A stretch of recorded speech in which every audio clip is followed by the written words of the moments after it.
I always forget about something. Putting that video on loop. Gotcha.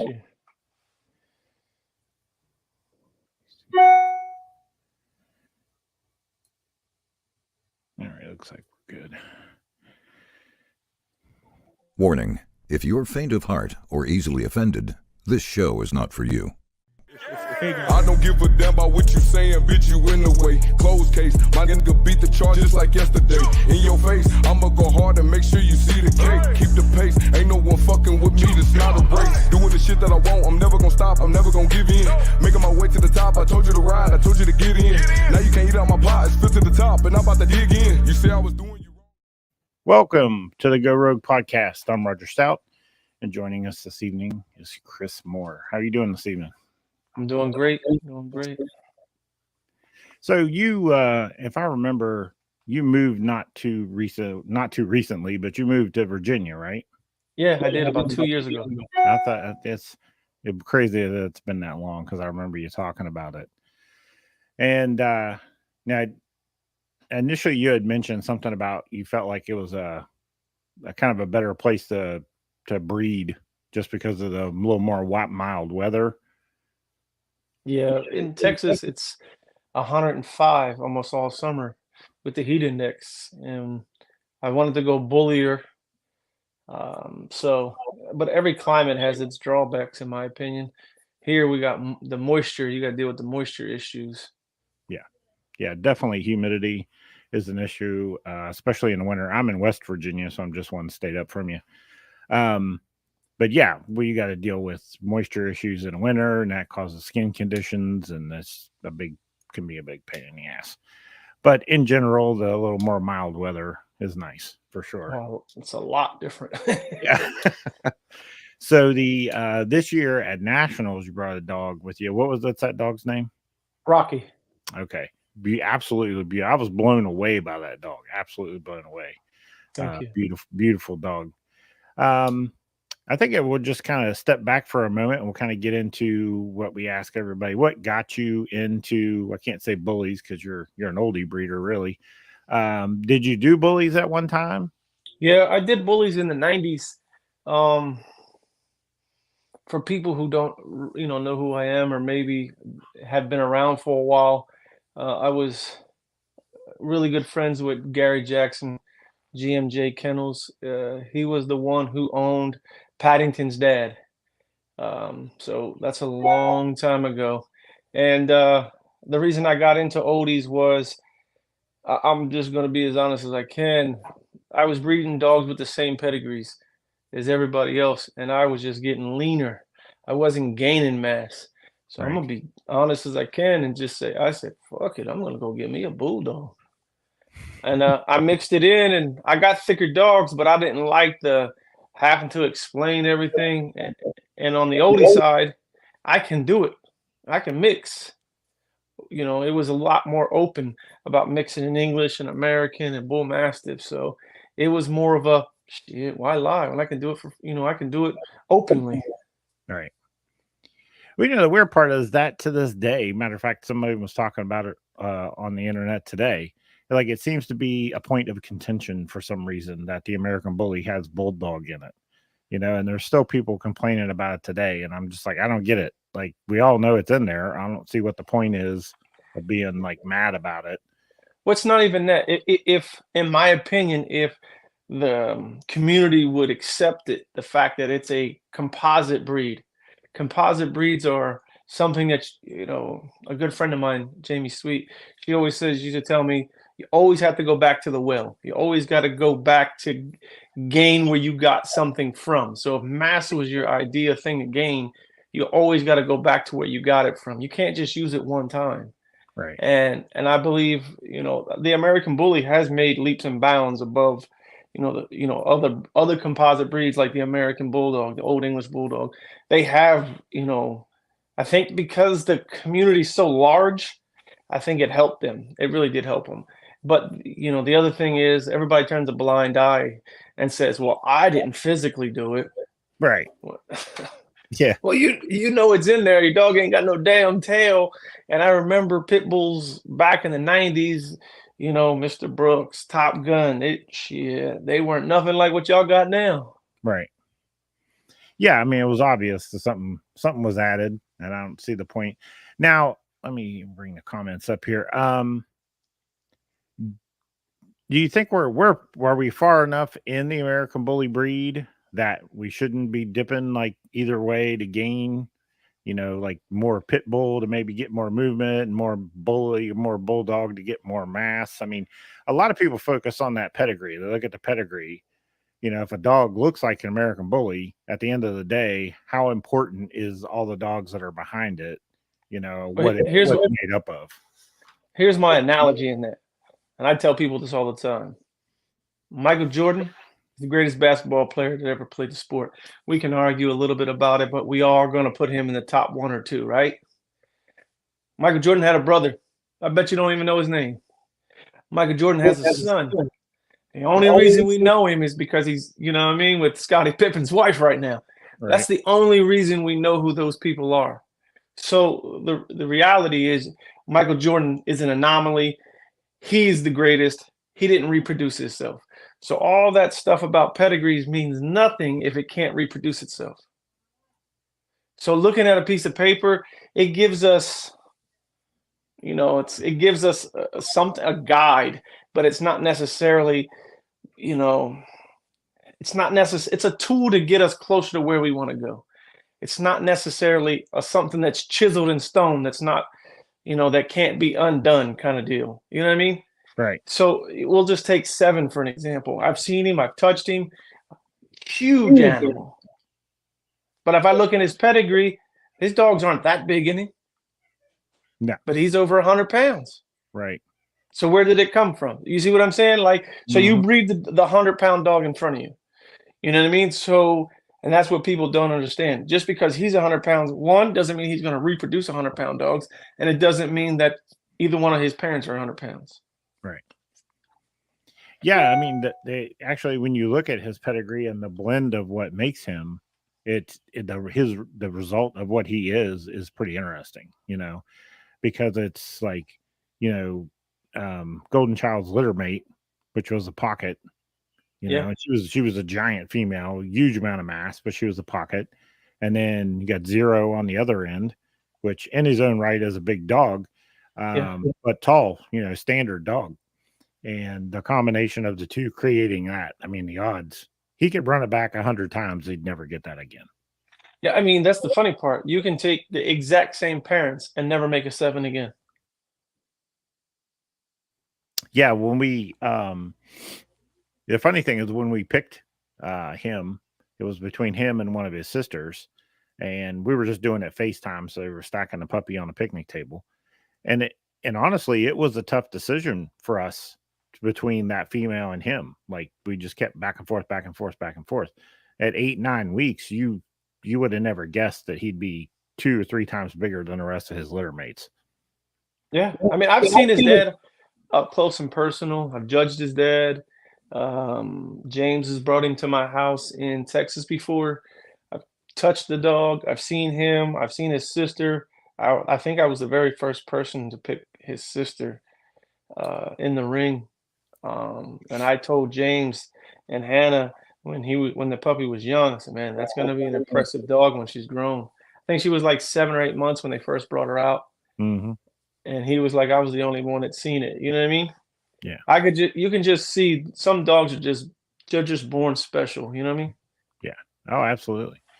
And the weird part, the more experience I get with it, the more I'm like, I see a lot of people say, by 8 weeks, and I'm like, man, I don't think so. The only thing you can see at that age is angles. You can see angles pretty good. Right. You can see them when they're born. Their angles, when they pretty much wet, you can see their angles in their backs, angles in their shoulders if you know what you're looking for, but you can't see mass and you can't see head type. No. It's so tough. It is. And you get dogs that tend to be they tend to look really bully when they're young. They have an in-between stage, like 6 months, they're looking like a pit bull all of a sudden when they were super bully when they were a puppy. And then, they hit a year and a half, and then all of a sudden, that change going back to the way they looked when they were a puppy. So it makes it tough. So when you're judging, because I have like this group of people that I know that judge kind of in the kind of line of the way I think, judging. And you're one of those, like, yeah, we're looking for structure, we're looking for movement, but there are some minimum standards as far as how the dog has to look, and That's correct. tend to be a little more insistent on the dog being a bully, Well, type is the most important thing. right. And the way I explain it to people is, if I walked up to you particularly, I've seen you in the flesh. I know without a shot of a doubt that you're a man. But if I walked up to you and said, "Excuse me, ma'am, can you show me where the bathroom is?" you would feel offended. Right. So the same thing applies for dogs. If somebody walks up to me and says, "Hey, that boxer's beautiful," you know what I mean? All you can do is drop your head in shame, in my opinion. Right. You know what I mean? And structure, don't get me wrong, it's very important. But I know that the shelter is full of perfectly structured animals. You know what I mean? So dogs like Seven, this is what I try to get people to understand. Dog breeding is also a business. You don't ever find dogs like Seven in the SPCA, Humane Society, and every time you could post Seven up tomorrow for sale, and your inbox will be absolutely flooded. Now, if I post up a show dog that's, really, really pretty, moderate bone, okay type, but great structure, I might get one inbox. So that tells me one of two things. One, everybody wants extreme. And two, either you can't make it, so you'll buy it, or it sells puppies as well. You know what I mean? So for me, when it comes down to judging dogs, I might get crucified by my own colleagues, but type is everything to me. I'm okay with being the structure being not so perfect if my type is exactly where I think it should be. I'm not going to throw the baby out with the bathwater, is what I was taught. If the dog has a slight underbite, but he has everything else, I don't think that the American bullies to the point where bites and tails separates a good dog from a great dog. I just don't think that's where they're at yet. Right. And I don't believe that a dog like Seven, some people are going to be like, well, he's not an absolute show dog. Well, I think he's a dog that needs to be shown, because we need to show the masses that we can push the envelope, because this is a composite breed, and this is why this breed was started, because we pushed the envelope. Because if not, we would still be, with ADBA paperwork. So we pushed the envelope, and I don't know when we say as a community, hey, this is it. We can't push any further. Right. I don't, me and you can't say that alone. It has to be a communal thing, you know what I mean? Where everybody has to kind of agree, or the people like Dave and James, they have to say, all right, listen, that's too far, guys.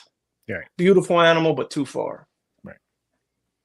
Yeah. And I think it comes to, what it comes to me is like, okay, we push to a new level, and maybe we get a new level of mass and bone, and structure kind of fell apart a little bit. Right now, we're going to work on maintaining that new level and cleaning it up. Right. So at some point, we have to say, if we push it to a certain level, that we just can't clean it back up without it losing a little bit. You know what I mean? I feel like maybe that's when we reach the level of like how much is possible. I mean, at some point, they're going to get so big that they just can't function right anymore. I don't know. Well, I've had this conversation with some people. We'll just take. I'm only using Seven because he's yours, and I hope you don't mind. I don't want to talk about. I don't want to talk about somebody's dogs that we don't physically know or something like that. Right. Seven. We'll just take Seven for. He's an extremely heavy fronted dog, so he's never gonna move like. What's the black dog that just won nationals? Hangman. They will never move the same ever in life. Seven's going to paddle a little bit because of the way his rib cage is set up, the way his shoulders are set up. So I believe that if you want to keep pushing to the level that Sevens and Zeros, you're going to have to open the standard to where it allows for a paddle or allows for an open gate. You know what I mean? And dogs like the black dog, again, Hangman, he's always going to look great because of his shoulder setup and the way he moves. There's nothing wrong with that. And there's nothing wrong with having both. I think both of them are good representation. I just think that I prefer a dog like 7 because it's easier to come down a hill than it is to go up a hill. So to water 7 down is easier than to maintaining and gaining slowly but surely Hangman. Right. That's not easy. And people don't understand that. It's like I said, it's easier to make milkshake from ice cream than it is milk. Yeah, this is true. This is true. And that made me pop a question in my head and went right back out. I think what it was. Okay, let's go with this question. Oh, no, it's part of this question. All right. So, yeah, the question is, when do you stop pushing and try to make the finished product and be happy with that? And then if we look at historically other breeds, it takes hundreds of years. And we're only... I think the only breed of dog that done it in a very short time was the Doberman Pinscher. Right. I think he was like the fastest that ever done it. But again, like you said, you guys are only 20 years deep. Yeah. Yeah, it takes a long... We took 2 completely separate breeds and brought them together. And we brought not only their positives, but also their negatives. And now we're trying to contend with creating those, getting all those things put together. But you brought up an interesting subject as far as the what the community demands, what sells puppies, yes, and what the show ring seems has demanded in the past. They seem to be more open to it now. But what the show ring has demanded, and we see a lot of people that breed strictly show dogs, they're really focused on movement, and they really talk about how, you know, they're not in it for the money. They don't sell puppies, and they, you know, and you understand if you ever had a litter of dogs that are a little more slim and just don't show the mass and bone, you know, it's difficult to move those dogs. You know, like that, the community outside the show ring wants that extreme dog without question. So for me, I've done this 20 plus years. And again, I was taught, can you have too much money? I know you're going to like this one. Can my car be too fast? You know what I mean? Can your wife be too pretty? Those are the things that they were always used to ask me. So is the question, it's a 2-part answer for both questions. When do we say it's enough? I don't know. I might never see that. And the reason why is because if we can push, say, 0 to me is a cleaner version of 7. Mm-hmm. He moves decently well. I mean, he has his issues, but in the end, he still moves well. And he was the #1 dog in the country, won nationals. So, and I haven't seen a dog as thick as him in a long time in the ring. So we've pushed the limit to that. You know, we've pushed the envelope there.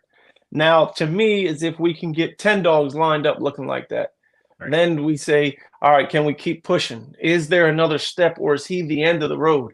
We don't know because there's only one. Right. Yeah. Exactly. The answer, I can't answer the question. And like I said, the reason I said the community is because I believe that breeding dogs is the pursuit of perfection. We've never seen a perfect dog, so that's why we're constantly moving. 25 years, and I've never seen a perfect dog. I've seen perfect structure, but it didn't have the mass or the bone that I and you would have liked. And then I've seen a dog who had the most mass and beautiful head, but structurally it wasn't where I would want to be either. So the key is to mixing them both together and being happy with your product. You know, at the end of the day, product makes us happy, and that's where we in turn can sell it better. You know what I mean? Because if you're not really happy with your product, you're like, yeah, it's nice. But in the back of your mind, you're thinking, I know I can do better. So, you know, I think that when you have a dog like 7, is he perfect? No. But are you saying to yourself, all right, I need to make him better here, here, and here? And if you can do that one step at a time, then that's what the pursuit of perfection is all about. Yeah. And every breeding, I think, you know, a lot of people will look at, they'll message you and be like, hey, we want pictures or videos of this and that and all this, and then you're just like, you can see they have an unrealistic expectation of, you know, what they want from a stud dog. You can't have a bitch that has 5 issues and expect one stud dog to fix them all. Like, it's just not going to happen. You can't have a mud duck, is what we call them. You can't have a mud duck and want the prom queen and the prom king. I meant, you know what I mean? Yeah. It's just, it is what it is. You got to take those steps at a time. You know, when I plan breedings for 7 in-house, you know, there are things that I'm looking for in the female, and I'm honestly praying for, okay, she's going to bring what I need her to bring, and he's going to bring what he needs to bring, and I'm hoping I get at least one that catches both of those. Yes. But there's no guarantee. That's just how things work. Oh, yeah. Exactly. So when you made the transition to the oldie, you were kind of pushing toward, I want to build a bigger dog, a more massive dog. So you kind of bounced from the American Bully over to the oldie.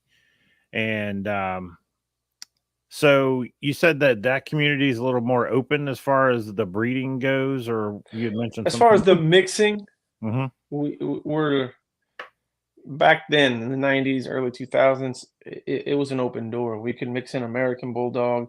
We can mix in Old English. Mix it with an Old English Bulldog, mix it with an English Bulldog, and mix it with a Bull Mastiff. They say that Pit Bull was used, but I've never honestly seen anybody actually mix in Pit Bull personally.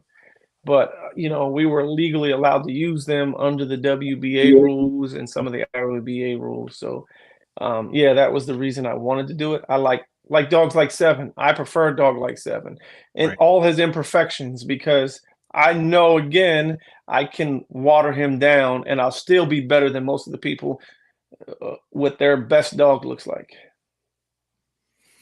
Yeah, and it's interesting that they took that approach. And I wonder, do you think that possibly helped accelerate the breed to kind of hit the target, having that freedom to kind of mix things up a little bit? Well, we have the same problem in our breed. I believe our biggest issue is the ones that grow up like Rocky, the one that I won nationals with. He wasn't a very eye-appealing dog. He had tight skin. He looked pittish in the head. So the flat-faced English Bulldog puppies, they sell fast and everybody likes them. But in reality, is from what I've learned, those dogs top out at 6 to 8 months old, and that's all you get. It don't keep going. You just, what you got at 8 weeks old, 8 months old is what you're going to have at 3 years old. Where Rocky at 8 months old, he was ugly. So I believe it's the same concept that you guys have, that, you know, sometimes I'm really, really cool, overdone puppies. Wah, wah, wah. Yeah. And then, you know, you see those come from the behind cases where, you bought that puppy? You're like, yeah, I got it for like $500. Next thing you know, he's the next, you know, 0. You're like, whoa, how'd that happen? You know what I mean? Yep. Yeah. When I tell people that story, I'm like, when we picked up 7, he was 8 weeks old. He weighed 7 pounds. At the same time, we picked up another dog, Nomi Malone, which is off of one of Zero's litter mates to Magic Mike. She was every bit of double, 15 pounds, bigger. Just, I have a video of them side by side. It's ridiculous how much bigger she was. And now he's twice her size. Yeah. Oh, easily. He towers over her, like in every aspect. He's way bigger than her. And it's so hard. Like when people are like, hey, you got any pictures? I get it all the time. You have any pictures of Machiavelli when he was a puppy? You know what I mean? They want to see what Mac, they're looking at a Mac puppy from another breeder. They want to see what Mac looked like when he was a puppy. And I'm like, it doesn't necessarily correlate. You know what I mean? Yeah. That dog could look nothing like Mac and end up looking just like him when he gets older. Like, it's tough. For me, I like to use studs that their brothers are just as impressive as them. Right. Like Rocky, the one I won nationals with, people don't believe me when I tell you he's the smallest one in the litter. He has a brother that lives maybe 40 minutes from me. Rocky's 93 to 94 pounds. You can ask anybody who's seen him in the flesh. He's 93 or 94 pounds. His brother, who's 40 minutes away, he's like 107 pounds. So he's like 10 pounds more dog almost, you know what I mean? Or more. He's thicker, bigger, taller. Looks like a straight up English bulldog in the head. And Rocky, I just kept Rocky because I love the muscle. I love the rear setup. And his head was something different. And I was like, man, I don't know what this is going to turn into. We'll find out. Yeah. And 2 years later, he just turned 2, actually. He turns 2 next month. And I was like, man, this is pretty cool. Yeah, when I saw him at Nationals, I was just like, that's beautiful. I mean, there was nothing about him I could argue about. Like, I loved everything about that dog. Now, I'm sure you're probably like me. You probably look at him and go, well, I'd fix this, this, and this. But, you know, everyone has their issue with their own dog. And that's so tough when people message you and you're like, hey, so what do you not like about your dog? And I'm like, you don't want me to tell you that, right? Because it's just, I'm that picky. I'm just like so ridiculous about it. And I'll nitpick little things that you don't even care about. You don't even realize. But that's what makes people don't understand that, but that's what makes us good and great. Because we're real with ourselves and we're honest with ourselves. Anybody ask me about Rocky, I would like for him to be a little bit shorter in the back. I would like a little bit more upper arm. You know what I mean? And people are like, well, he looks great. Well, you asked me what I would fix. There you go. But yeah, like, we did the first stack off in Jacksonville. I took Mac up on the stage because to me, you're doing a stack off. Mac fits that picture, right? For me, 7's huge. He's a big dog, but I felt like he was more of like a show style dog. You know what I mean? Like he moved pretty well and like, he's big, but I felt like he was off of a show dog and like that was his intent. When she put him on the stage and everyone lost their mind, I was like, well, I was completely wrong. Like for me, I always thought stack off dogs were like these little tiny dogs. Like I even thought Mac was big for a stack off dog. You know what I mean? Yeah. So it changed my perspective of what the community can appreciate, a 16 and a half inch dog to be extreme, regardless, whether he fits that picture of like your typical table stack off dog. You know what I mean? It goes back to what I was saying. People like extreme, no matter how bad they want to say it, or, you got 1% of people are going to crucify what I'm saying. But the reality of it is people like extreme dogs, especially in our world. You know what I mean? That's why we, basically spliced off from the American Pit Bull Terrier or the Amstaff, because we wanted to be set apart from them, because we wanted more bone, more mass, thicker dogs, bigger heads. So now this is a community based off wanting more. And I don't know when the end of the road ever matches. I mean, we ever hit the end of the road, but you can't be surprised when somebody likes or has a respect for something like 7. You know what I mean? It's like, man, that fucker's impressive. Is he perfect? No, but you can respect what he is. And people, you have to respect what he is. He's twice as wide as your dog. He's got just as much bone as your dog. And he has more rib cage than your dog. And you're like, fuck, I need to go back to the drawing board. Just keep pushing, right? Keep pushing. And that's what people don't understand. Dogs like him, they are necessary. I get it. Again, the black dog, he's a really pretty dog. He moves great. He is a show dog through and through. But most breeders, for the most part, they water things down. You water him down, I don't know how impressive that's going to be. You water 7 down, you can end up with him. Yeah. You know what I mean? I'm not saying that black dog's not impressive, because he's impressive. I've seen him, I've touched him. He's a beautiful animal. But if you water him down, how beautiful will he be then? Right. Yeah, that makes sense. And it took him, in his defense, Hangman, it took him a long time to get where like when he was young, I was like, I don't know. Like he was looking like classic to me, you know what I mean? It took him a while. But like when I got the Nationals, I hadn't seen him in forever. So when we got the Nationals and I saw him again, I'm like, oh, he's getting there. Okay. Especially he got the head. He's thick. You know what I mean? He's thick and his head is big. I'll give him that. I like his bone. I like his rear setup. You know, the thing is about breeding dogs is about picking traits apart. And if you can isolate traits, you will set. That's what I really like about Sam. Sam knows how to isolate traits very well. Very well. And he's really good at it. And, you know, I talked to Sam quite a bit about that kind of stuff. And, you know, his ability to isolate mass and head and bone and muscle, it's impressive. Yeah. And if people would do that more, they would be on the level of Sam. You know what I mean? You know, this, like, you know, the black dog, he has an amazing rear. So if you can just take a dog like that's rear and put it on a dog like Seven, wow. You know, he'll gain about 20 pounds, but that dude's ass probably weighs about 18 to 20 pounds. Yeah. It's a You know, shame. when you have that much muscle, it's definitely like Rocky's rear is probably 20 pounds of his body weight. Right. No, he's a beautiful dog. I mean, honestly, when looking at Rocky, I was just like, I would breed him to one of my females to see what happened. You know, of course, Yeah. my God, Facebook would destroy me if I did that. Oh, yeah. That's just how it goes, unfortunately. Let me see. We got questions here. So, judging wise, you know, we tapped in on that a little bit, and talking about your judging style, like how when you're in the ring, do you want kind of tell us how you're reviewing the dogs as they come in? Are you looking at them as soon as they enter the ring? Are you kind of reserving your opinions until everyone's, you know, in their places? So for me, I watch the dogs come in. You can stack the dog as pretty as you want. And here's what I will tell people that are going to watch this. I've been a competitor.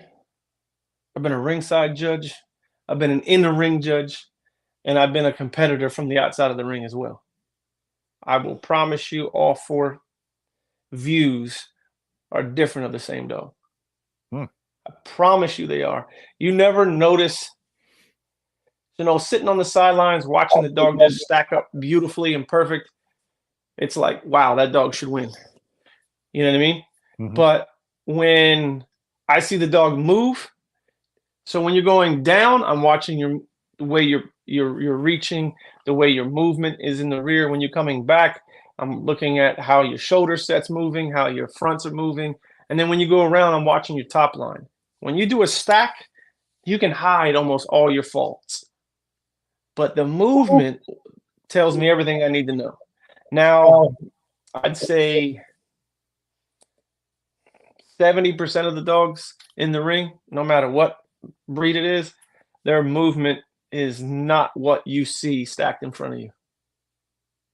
So it's when it comes down to it, it's like, okay, you got a dog like Hangman, stacked beautifully and he moves beautifully. Then you have a dog like Seven, or we'll just say Zero. If I had 0, 7, and Blue in the ring at the same time, and I'm only using them because they've all won nationals, right. So I don't think I'm going to hurt anybody's feelings. You know, I look at Hangman. He's got nice tight skin. He's got an amazing rear, good bone, good shoulders. Now I look at Blue. I look at his head. I like his head a little bit more for the American Bully over his son. And then it's like, okay, muscle, they're pretty close. He has the same rear setup, but I think the black dog's rear is a little straighter, a little cleaner. But then it's like, okay, the head's more important than being perfectly clean in the front, in the rear. And then you have a dog like Zero, beautiful dog. I love his mass. I love his rib cage. He has a nice thick rear. But again, hypothetically, I would go with Blue. Me personally, just because of the head setup. I think Blue's head is more American Bully than the other two. The idea American Bully, if that's the word we should use. You know what I mean? Not necessarily saying that this dog is better than that dog. I guess we are saying that, but not in an ugly way. You know what I mean? Right. They all bring something very well to the table. And if you can mix like a Blue and a 7, I think you'll have the perfect blend of an American Bully. That's if I was shooting. I mean, if I was breeding American Bully, that's kind of where I would be shooting for too, somewhere in there, because I like Blue's tight skin. He has really thin skin, whereas Zero has thick skin. Right.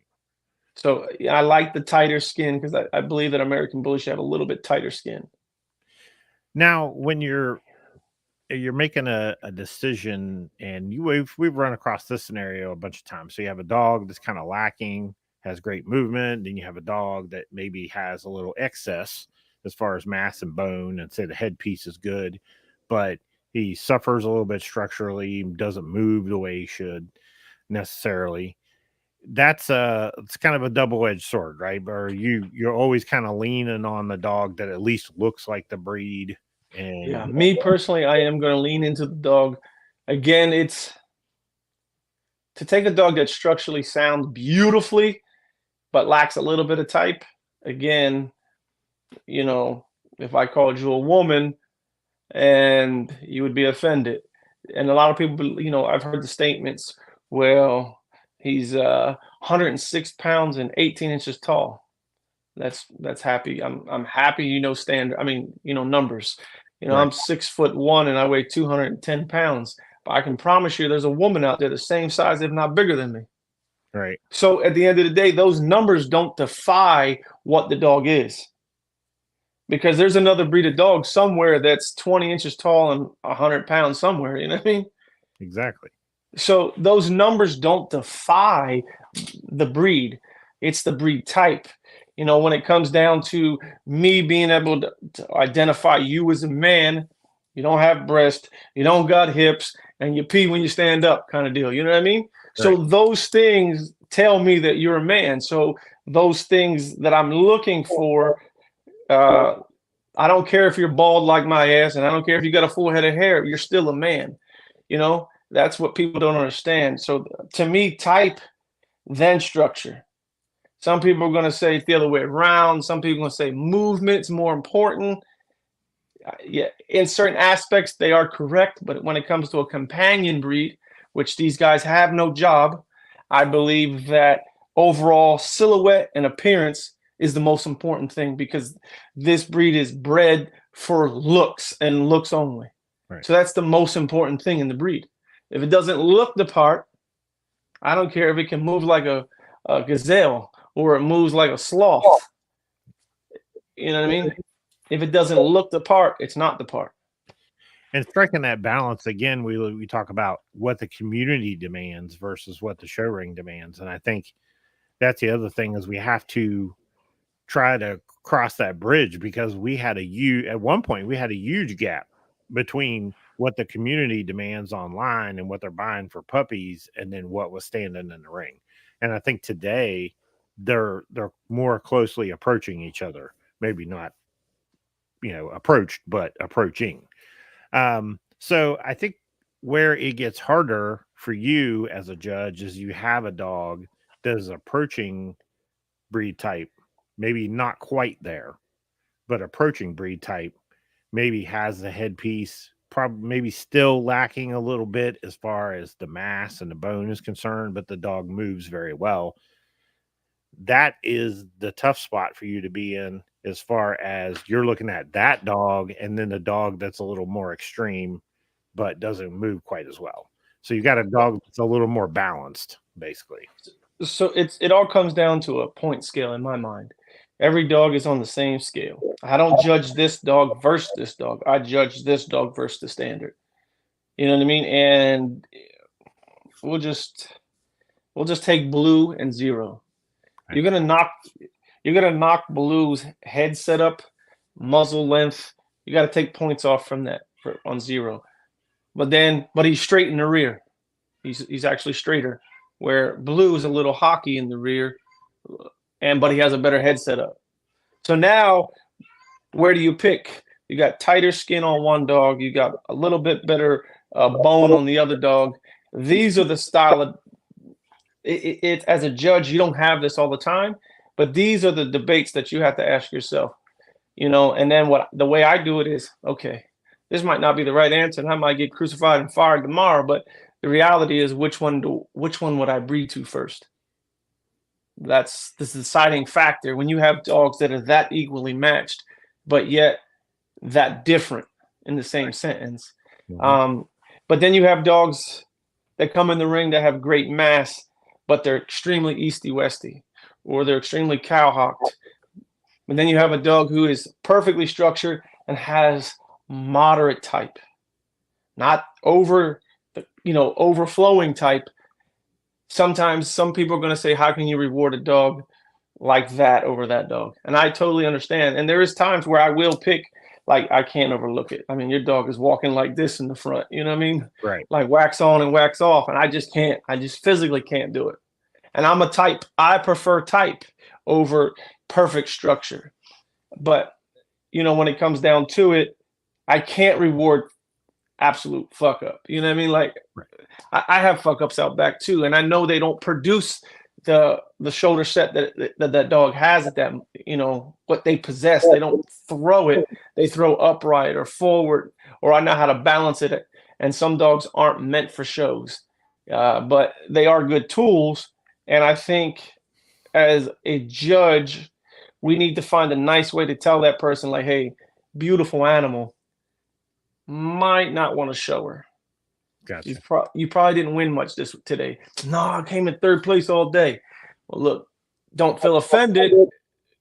She might not be exactly what we're looking for in the show ring. That doesn't mean that she's not a good brute. And I think that people take this as like a smack in the face. You know what I mean? We just can't take it as, thank you. All right, let me stop wasting $20 to show this particular dog and bring a dog back in that will win. Yeah, no, for sure. And I think it's a tough thing when I see people enter into the breed and you can almost kind of get a feel for the group of people that they connected with, right? Because they adopt a narrative as far as what they feel like the American Bully should look like. And they were given that by that group of people they connected to. They didn't go to the judges or the breed standard or go to the ABKC and say, you help me define what I'm supposed to be breeding toward. But they just inherently kind of get their narrative from the group of people they hang out with. So, and these people say the same kind of things. Like, I'm sure somebody could talk to me for 10 minutes and be like, your dogs are probably stupid bully, right? Just because of the way I talk, just because of the way I discuss things. And there are people completely on the flip side. And it's tough to have a conversation where we can kind of meet in the middle. You know what I mean? Like, try to have a conversation where we can disagree about something and then kind of meet in the middle. And I think the group, the breed, or us as breeders in the community, need to be able to find that middle ground. And it's really you're the judges that pick dogs in the ring that really define what it is we're supposed to be doing. You know what I mean? Well, humility is a big thing. You have to be humble in the fact that if someone's trying to help you, make sure, for me as a judge, I try to break the dog down 110%. I don't try to give you a bullshit ass answer to tell you why you lost. You know what I mean? But you also have to accept some answers sometimes too. For an example, if I had 0 in there and blue in there, you have to accept the fact that I say, I believe that blue fits the standard better. Why? But why? Listen, I don't have time to tell you why. You know what I mean? Because they keep going. Some people keep going. I can understand class dogs, but if you're already in the champion class or the grand champion class, come on, you've won and lost a few times. You know that why. You know the why. I don't need to tell you why. And the other thing that people don't understand, will take you and your wife. I've met both of you. Maybe not. Your wife might not be the ideal person, but if I asked her before you started, what is robust and what is bully?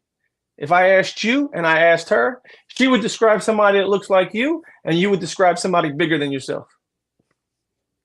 That's true. I think bully is it's a needle that moves depending on who you're talking to. It's not personal, and that's what people don't understand. You ask somebody who is 6'3", 300 pounds, what's big?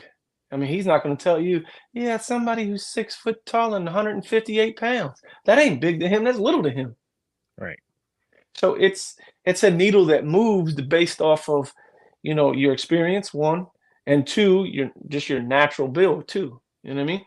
And in the beginning, I bet you I could have asked your wife what bully was.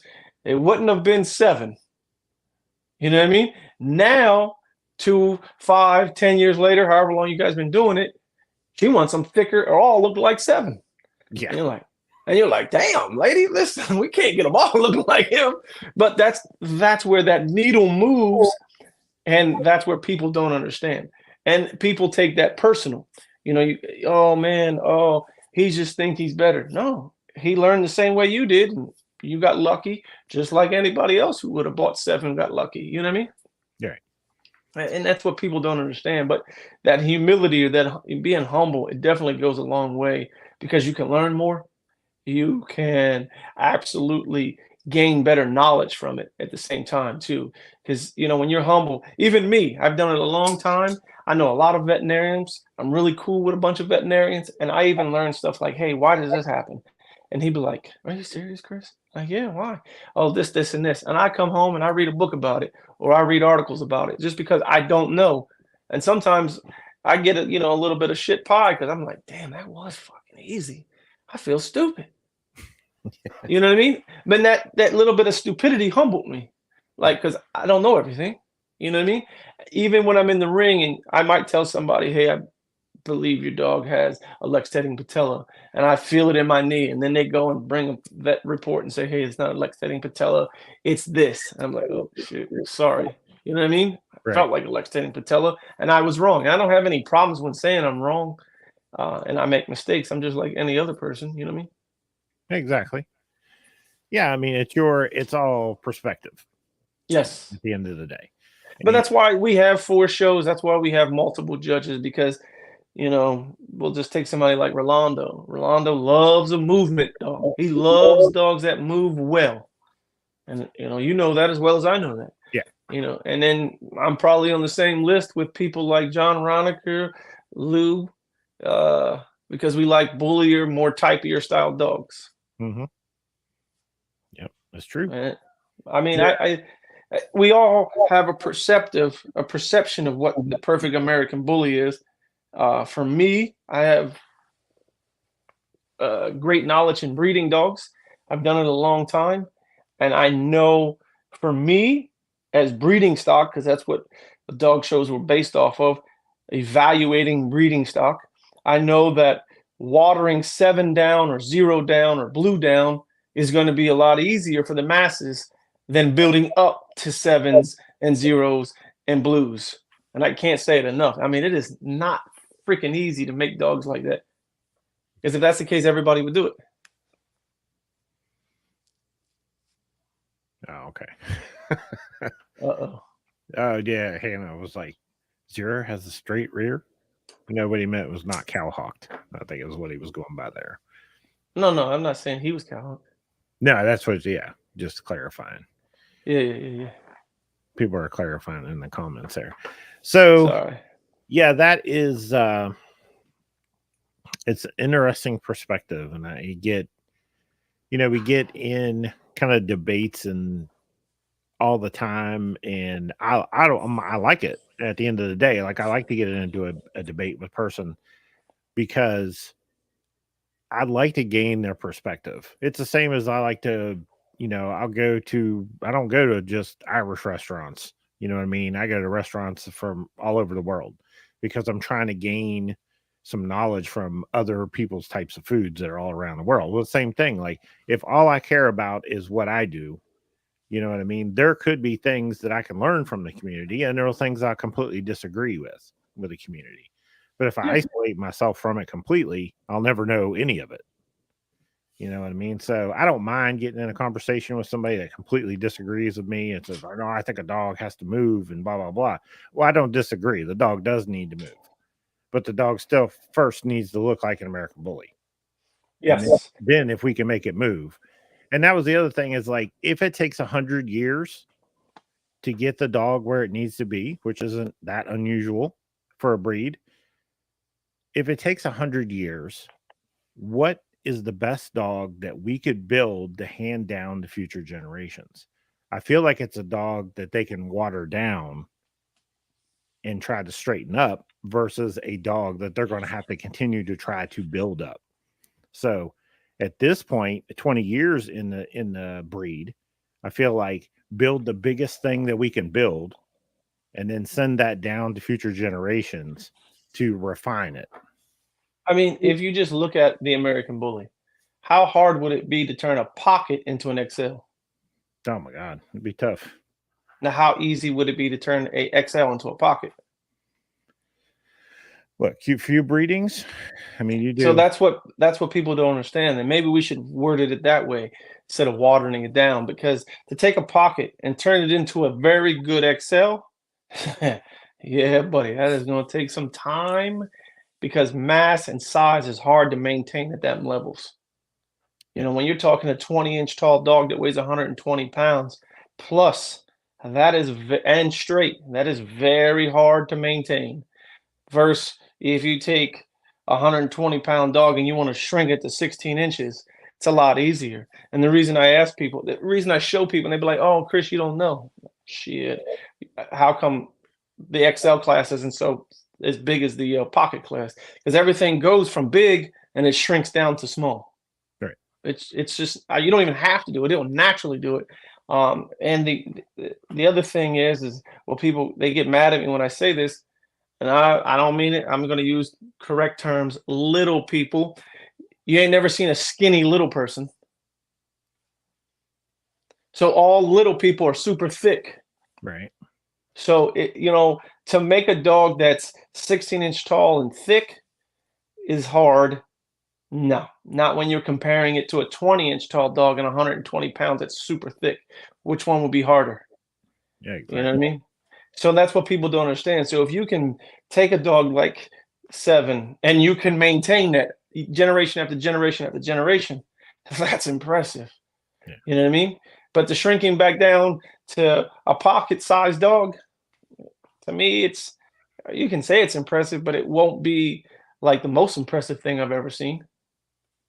To turn him into golden child wouldn't be the most impressive thing, but to turn him into, a 20-inch tall dog, same proportions and 130 pounds. Yeah, that ain't going to be that easy. Exactly. And then, because we have XL people locked in on 7. They, a lot of them plan on using him. And I think they're smart. Yeah, I think it is. But it's interesting. I try to get their perspective of, okay, you want to use 7 with your XL female and try to get an idea of what their plan is, right? And the message always seems to be the same. I know I'm going to lose some height. Like, I'm going to breed to him, I'm going to lose some height. But I know from breeding that that's the one thing I can gain back quickly. They can just take the offspring and breed it right back to the mom. Right. But, the thing they're using 7 for is they want his rib cage. They want his spread. They want his shoulder set. You know what I mean? They want his type. And I think you can ask David and John and all them guys that own Blue. I told them, they're like, "Chris, how would you breed Blue?" And I promise you, they'll all tell you the same thing. I said, "I'd breed him to an XL." What? They're crazy. No, I'd breed him to an XL because it's, coming down the hill is easy. Running up the hill is hard. Right. So, I'd take him to an XL, and then from there, I'd work back down again. I mean, even sculptors, they start with a really big block of concrete, and then they chip away, and then their masterpieces in front of them. They don't add, I messed up, let me put this, more concrete. That's not how it works. You know what I mean? So it's easier to take away than it is to add. And I think any XL person that's going to use 7 is pretty freaking intelligent. Errol Bowden said, "Hey, leave my little people out of this, Chris." Hey, oh, I ain't gonna say nothing, player. Dina wanted to know. She said, "Can we see Chris's puppy? You must have Oh, you do. You posted that puppy the other night." Oh yeah, he's downstairs. Yeah. And Dina was like, "I want it." I'm like, yeah, he's super nice. It's a Rocky puppy. Yeah, he's beautiful. Got a beautiful headpiece. Absolutely beautiful. Thank you. That's why I was showing it, because my community is just as bad as your community is ripping each other apart, right? Okay. Unfortunately, the minute you get some exposure, obviously, Mr. $20,000, whew, I can only imagine the negative comments that you got after that. Oh, I mean, you probably damn needed a bodyguard to get out of the building. But the thing is the reason I posted that is because everybody said, "Oh, Rocky looks like an American bully." First of all, why would I ever use an American bully? That makes absolutely no sense. I breed bulldogs. What would I gain by using an American bully? Two, they say that just because he has no loose skin on his head. That's the only thing. You know, his teeth touch. He has an underbite, but his teeth touch, and there's no excess skin anywhere on his head. And I was just showing this puppy to show the fact that he can throw that really heavy, flat English bulldog face if I wanted it to. But that's not what I'm after. You know what I mean? yeah. That was the only reason I was showing it. No, that's and that's one of the least, as far as the American bully is concerned. I think one of the least offensive flaws to me is the underbite. Like I could care less. I don't think they're to that point where bites and tails, you know, separates a good from a great dog. I just don't think they're there yet. Right. I mean, we don't have a consistent type in an actual class. You know what I mean? We don't even have. I mean, we don't have it. Listen, I can't talk anything worse. I mean, my breed just as bad. You know what I mean? Right. I know you've been to a show and you'd be like, "Damn, that's an Oldie too." Okay. You know what I mean? I know you've seen it. Like, damn, I thought that was an English bulldog, or damn, I thought that was an American bulldog. Yeah. I mean, we're just as bad. So don't. But they're composite breeds, and that's the same thing. And that's what people have to understand. When you're dealing with a composite breed, it's going to come down to people's perception of the verbiage. Again, what I consider massive, you might not consider massive. What you consider well sprung in the rib cage, this person might be like, Roger, that's too much. Too much? What the fuck? You know what I mean? You know, that's just it. Like you're into fast cars. You're like, listen, if it ain't got 1,300 horsepower and make me damn near shit myself, that ain't fast enough. You know what I mean? I don't want to Impala right off the regular showroom. I'm like, woo, that's so cute. Right. You know what I mean? Where they're like, I have 462 horses. Yeah. You know, they think they're doing something. Yeah. So that's my daily driver. Good job. Yeah. I remember the first time I was in Japan, man, this was 20 years ago. I got in a Skyline, bro. This is before Skylines came to the US. Man, I thought I was gonna not even be able to swallow for like 4 seconds. That thing was redlined and we was in second gear. There wasn't nothing left on the speedometer. Nothing left. I was scared. Yeah, when Ashton was talking about, he was looking at that one. He's like, man, I don't know. I said, just go drive it. I don't know. No, that's not my type of car. I said, you go drive it. All-wheel drive, sway bar in the backs. He went and drove it, and he was like, all right, I'm buying it. Yeah. Yeah. What it did, too, is it ruined all the other cars for him. Like, but that's a perfect analogy for what we're doing, what we're talking about right now. When you go to a dog show and you think you're doing great, and you pull up next to 7 or 0 or Blue, and you're like, oh, shit. I thought I had something. Don't take it personal. You know what I mean? Don't take it personal. It's like, okay, what can I do to get to this level? What can I turn this dog into that? And again, people, if you start larger, it's easier to chip away than it is to try to get all the way up the hill. Yeah. So I wish people would understand that more. And honestly, I'll share some perspective for people. If you get a dog that is the undeniable, you take it out and people are like, that's the biggest damn dog I've ever seen in my life, or, or whatever. Yeah, the internet's coming for you. So just be ready. Oh, they came for me when it came to Rocky. I can tell you that. Yeah. When 7 won the 20K, I saw people from, we're talking Germany, Australia, you name it, all over the world. People didn't even speak English were posting pictures of my dog and trying to tear him down. Oh, yeah.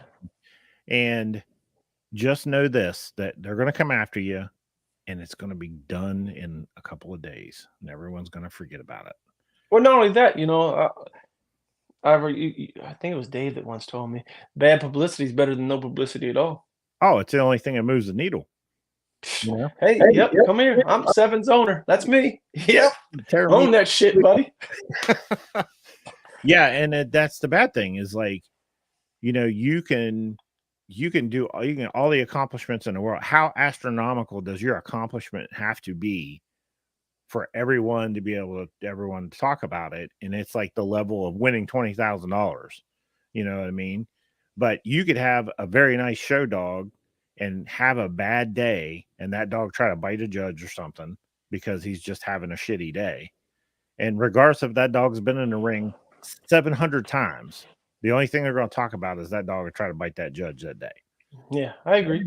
It's just a shitty situation. So, you know, for people that are listening or watching, and you aspire to do something, just know that when you get at a level that you're going to wake up one day and say, "Hey, I think I got something," they're coming for you. But don't let that tear you down. You know, don't let it get to you. The way I explained it to my wife is that target on your back gets bigger and bigger with every follower, with every like, with every comment. When you won that $20,000, if your target on your back was this big, I can promise you that thing was so big you couldn't even carry it. You know, but with that target comes that audience. With that audience comes those customers, and people don't understand that. You know, the thing is if you didn't turn that $20,000 stack off into stud services or puppy sales, then you failed yourself. That's the reality of the situation. You know, and the sad part about this is people will know that you won a $20,000 stack off probably in the next 5 years. Hey, watch this. Who won the oldie class last year? Exactly. You don't have a stinking clue. But the thing, but I mean, yeah, only because we're on the phone. But next year I'll ask you, or 2 years from now, I'll ask them, hey, who won the oldie class in the Nationals 2 years ago? The people will be like, I don't know. I think it was a black and white dog. They won't even remember his name. But when you do something like win the $20,000 stack off, I can promise you people know his name from here all the way to China.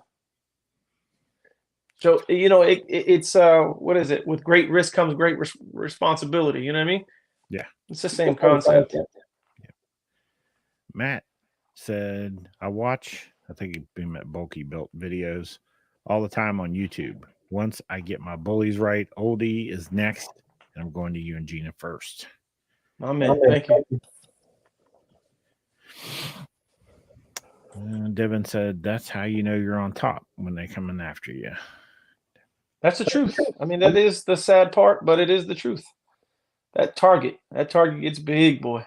And some people can't handle it, and some people can. And the people who can't handle it, to be truthfully honest, I don't like the spotlight. I don't know if anybody notices it, but I don't ever post how many times I've won nationals. I don't post when I champion dogs out. I don't post when I grand champ. My wife likes that kind of stuff, and she does it. She's not even big into it, but she knows that we have to do it for our business. Right. You know what I mean? It is it's a necessary evil. You know what I mean? To say we won nationals and say we won this and say we won that. But in my eyes, it's not what I do it. You know, I'm just you're a lot like me. I do it because I just want to see how far I can push the envelope. Right. I get happier knowing that I made a female version of Rocky downstairs. Like, hell yeah, bro. That's right. Ooh, I can't wait till she's 2 years old. Not, I can't wait till she wins her first ribbon. Yeah. That ribbon, you know, nothing personal. Like that ribbon doesn't mean as much to me. You know, it doesn't equate puppy sales or stud fees. When you win a $20,000 stack off, I mean, that shit equates into something. First of all, it equated into $20,000. Yeah. Started there. From it, that was good. Yeah. He paid for himself. You know what I mean? There you go. So that's just it. You know, when you do stuff like that, people are going to have something to say, and I know that, and they're going to come for you. I know that. But if you can't handle it, sometimes that's why I don't like. I admire somebody like you, even when you did win the $20,000 stack off. You posted it that day. You might have posted it later on that week. And you might even say stuff like Mr. $20,000, but you don't keep going back to the same pictures with the same stack off. You know what I mean? It's just not, it's not like rubbing salt in the wound. Right. You know what I mean? It's done. That moment in time, it was amazing. You loved it. You moved on. Let's go after another accomplishment. Yeah, we can still call him Mr. 20K because he really is Mr. 20K. You know what I mean? Yeah. But we don't have to post the picture of him on the stage every 5 minutes. And those kind of people, I think you kind of telling on yourself that that's the only thing that you've ever done. You know what I mean? Where you guys, you have, I think Euros. I really like him. That dude's head looks incredible. Yeah, I love that dude. Yeah. I want to see him in person. Oh, he's beautiful. Absolutely. Yeah, I love his head. I love how blocky and chiseled his head is. Mm-hmm. Yep. Yeah, we had the opportunity to get him, and I told Dina, I said, I don't even care. I don't even care if anyone else uses him. I could care less because I wanted that dog for my purpose, for my breedings. So and it's kind of our fault. We don't really market him much. You know what I mean? Because that wasn't like we got him for us. But you had a good point. We don't make a lot of noise on the internet. And even when I do stuff that's like slightly cocky, like my post the other night was like, hey, Seven, look at all the new studs on the internet. And he's like, wake me up when the stack off. Even a post like that, which is just, I mean, that's slightly cocky. It still makes me feel yucky. Like, I don't, you know what I mean? I'm just like, But the funny thing is, it was done to me, it might have been cocky, but it was done in a funny manner. Right. It wasn't done malicious. A lot of people, they do it maliciously, like, oh, he ain't half the dog I am, so I'm good. You know what I mean? Like, that's going too far. You know what I mean? When he just said something like, hey, well, when the next stack off is ready, wake me up. Yeah. Exactly. So, but unfortunately, we also know that those guys that get on the internet and they just every day say, my dog's the baddest motherfucker on the planet. They're trying to convince themselves. Right. But it works. It works. You know what I mean? They're going to get 4, 5, 6, 700 likes, 20 shares is just how it is. It just works. So it's hard to be judgmental of a person that markets their dog like that because we know that it works. It's just not our style. You're never going to see it. Might not be our style, but here's what I tell people. They outworked me. And I can't knock them for outworking me. That's just the raw, I think you guys own a vape shop, correct? Yeah. So if a vape shop opens in the next what's it called, shopping center, and they're half your price, and they got advertisements in every newspaper in town. I know I'm old, so I said newspaper, but they have an ad on every time you open your cell phone, their company ad comes up. You can't be mad at them because they outworked you. Right. You just got to find a way to be like, all right, this dude outworked me. How can I work as hard as him or find a audience that will appreciate what I do? And that's the thing. Like this right here, this podcast, I don't know how many, I can't see anything. Only thing I can honestly see is you on the screen. So I don't know how many people watch your podcast. I don't know how many people comment on your podcast, but this is your way of doing what you like and how you want to do things. And that's what people have to see and respect. If this guy wants to post the same fucking picture 42 times in a week, it's like, bro, okay, I seen the same picture. Get over it. You got one good picture of the same dog. You know what I mean? So there's nothing wrong with that.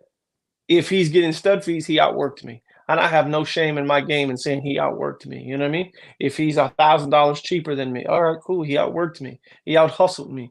But in the end, if you're still happy with your product and you found a way that makes you happy and the way you're doing things, hey, that's all that matters. They have to live with the decisions they make, not you. You know what I mean? Yeah, exactly.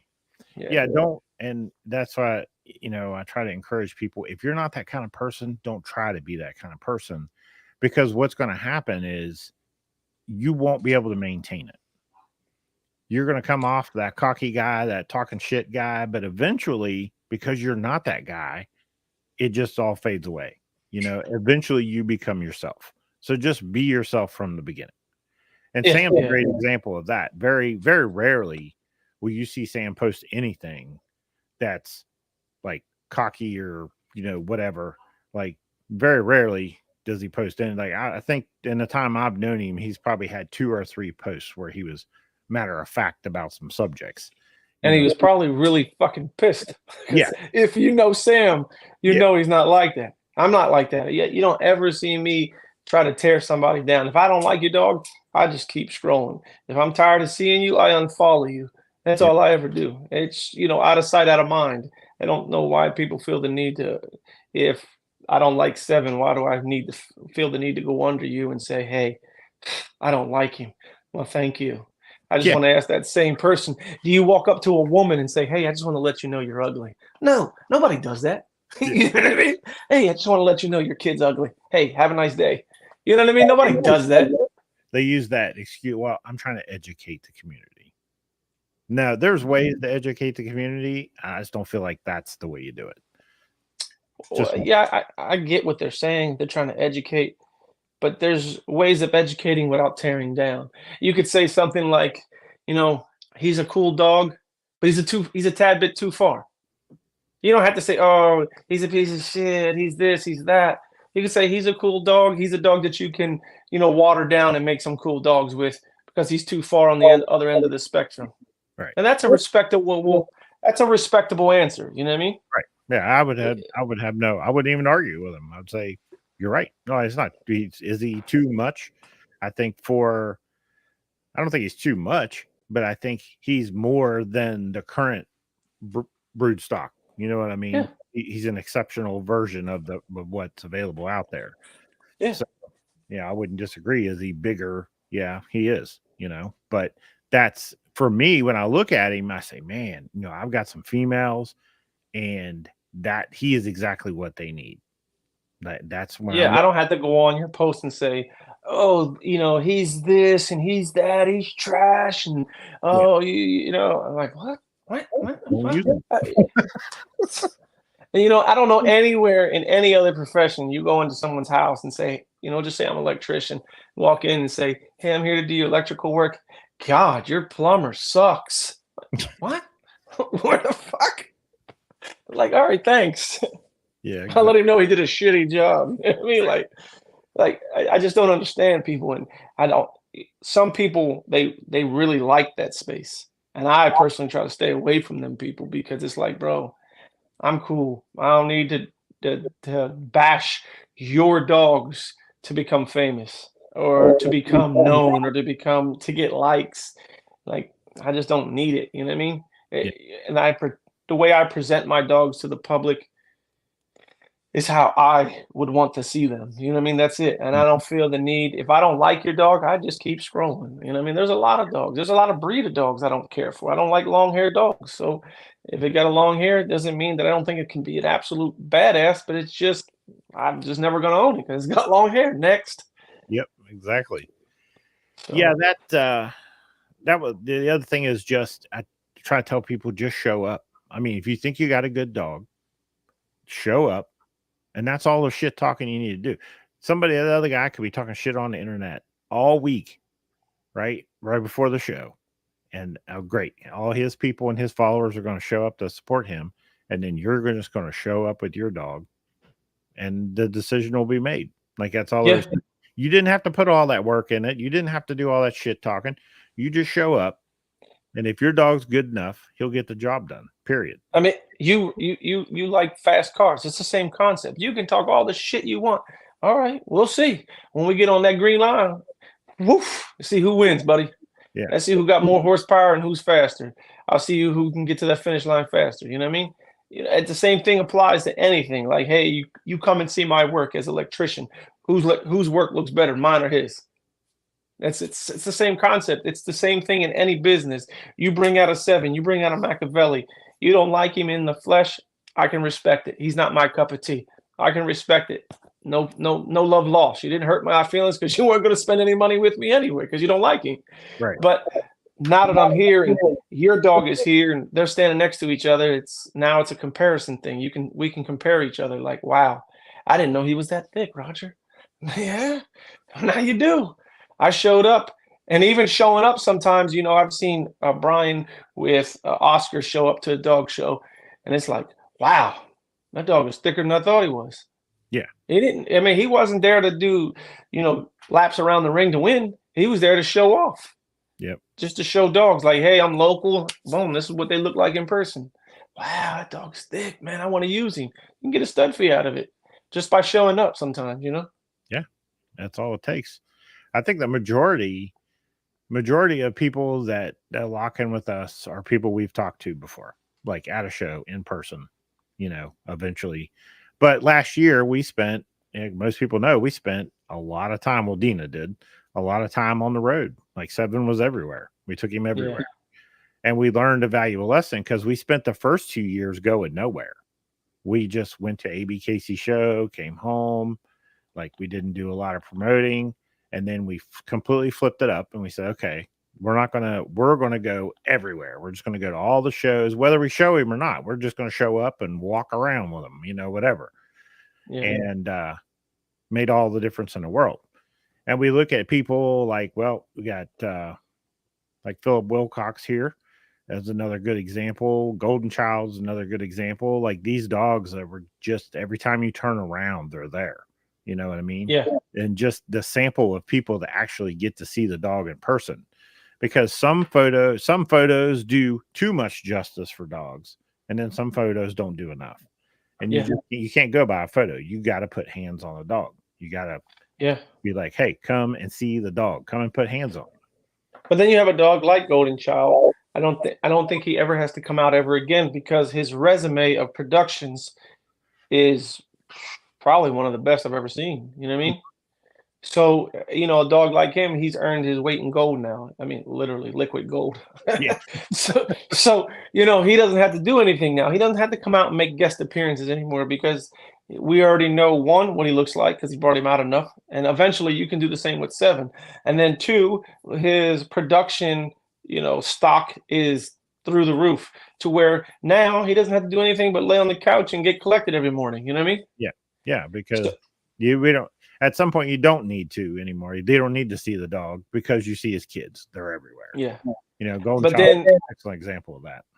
Yeah, but then you have a Golden Child son.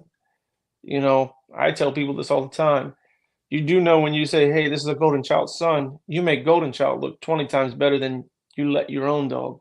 Let that dog make its own way in life. That's Same thing with you and your son. He's not walking around and say, hey, I'm just letting you know I'm Roger Stout's son. Yeah. Okay, I didn't ask you what is your name? Now I know your dad's name. Yeah. What is your name? Oh, my name is Chris.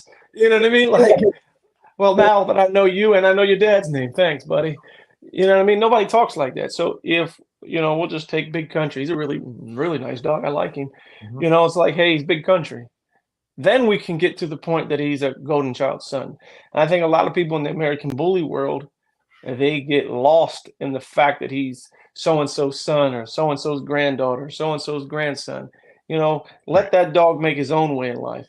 You did that very well as well. And that's where I don't know who helped you along the way, but whoever's helping you is really teaching you some good things because I've never heard you say, Seven, oh, he's I know he's a zero son, but it wasn't the way you promoted him.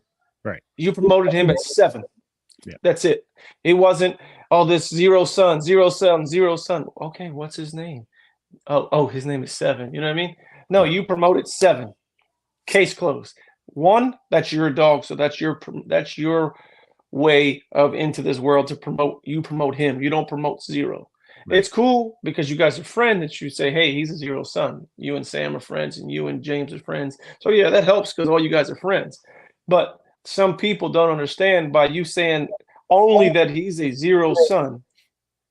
All you're doing is saying, all right, thank you. I'm going to go breed the 0. Yeah.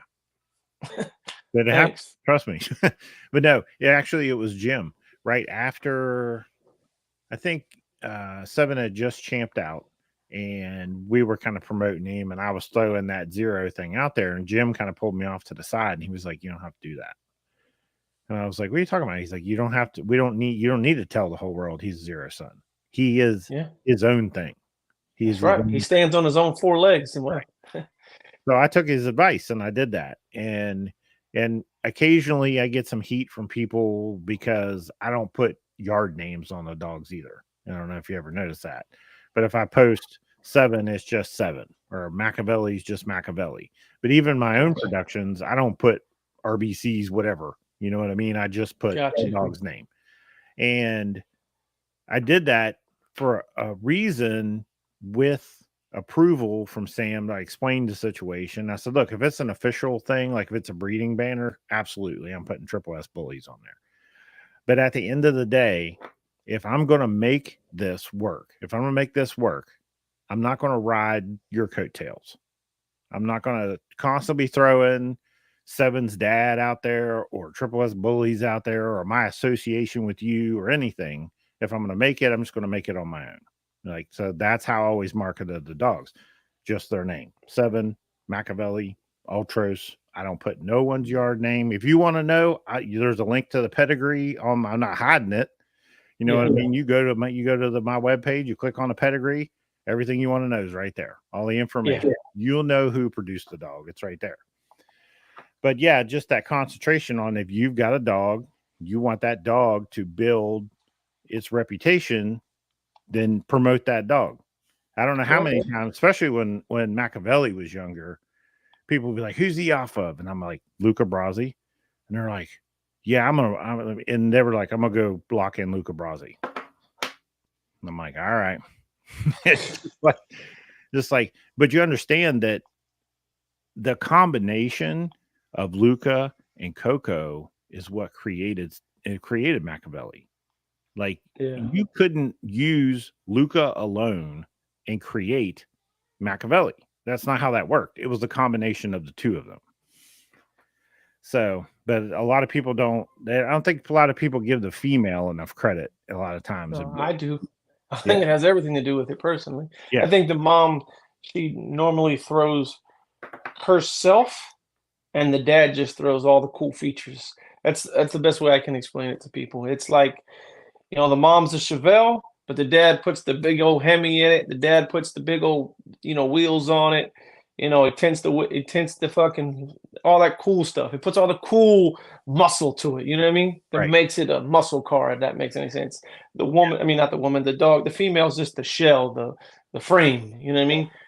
So I do believe that people they overlook the female when it comes to making dogs. But I do the same thing. This is what I do when it comes to dogs.